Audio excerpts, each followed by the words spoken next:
FDC না আসলে ভাত হজম হয় না, কিন্তু যখন নাকি মাসের পর মাস কোনো কাজ নাই এফডিসিতে, তখন কি করবে, নিশ্চয়ই আমার অমুক একটা চাকরি খুঁজতে হবে বা কোনো প্রোগ্রামে যাইতে হবে। অনেক শিল্পীরাই দেখা গেছে ওই যে শোরুমের ফিতা কাটে গিয়া অমুকখানে যায়, কিন্তু তারা তার বিনিময়ে কিছু পারিশ্রমিকও পায়। আমাদের জন্মটা কলম এফডিসিতেই। আগে এফডিসিতে শুটিং হইতো বিভিন্ন জায়গার মধ্যে, কিন্তু ওখানে তো বিভিন্ন জায়গায় শুটিং হয় না, শুটিংগুলি বাইরে হয়। আমি মনে করি আর কি যে প্রত্যেকটা শিল্পীরই এই জন্মস্থান, মানে জন্মস্থান বুঝাইতে এফডিসি থেকে বুঝায়, তাদেরকে আসা দরকার, যাতে নতুন শিল্পীকে উৎসাহ পায়, তাদেরকে দেখা যে তারা কি এই ছবিতে কাজ করছে, ভালো অভিনয় করছে, বুঝছেন। এফডিসি না আসলে ভাত হজম হয় না, কিন্তু যখন নাকি মাসের পর মাস কোনো কাজ নাই এফডিসিতে, তখন কি করবে, নিশ্চয়ই আমার অমুক একটা চাকরি খুঁজতে হবে বা কোনো প্রোগ্রামে যাইতে হবে। অনেক শিল্পীরাই দেখা গেছে ওই যে শোরুমের ফিতা কাটে গিয়া অমুকখানে যায়, কিন্তু তারা তার বিনিময়ে কিছু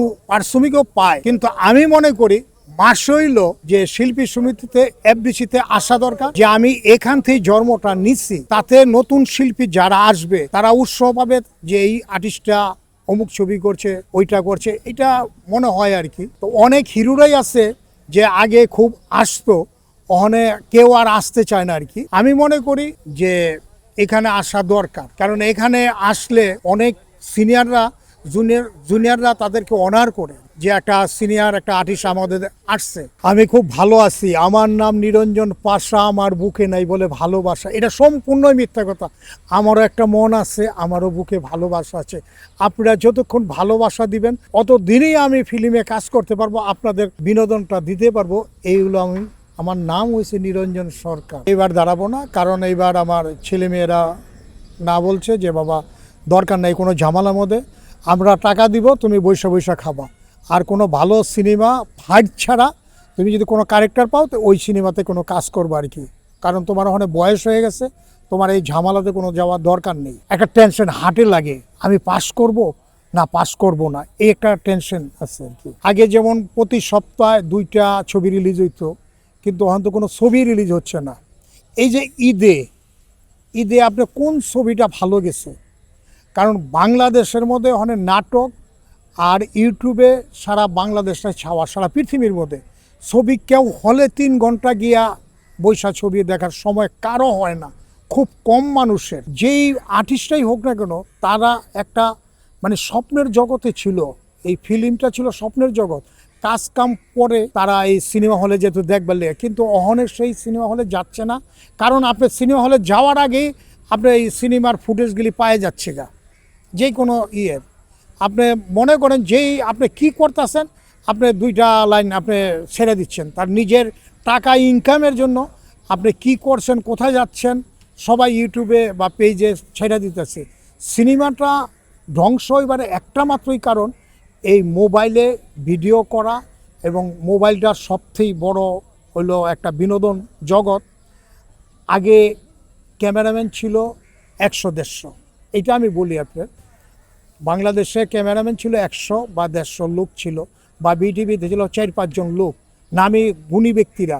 অহনে আমি মনে করো বাংলাদেশে ক্যামেরাম্যান হয়েছে মিনিমাম 14-15 কোটি লোক, আর এই 15 কোটি লোকেই হনে হিরো।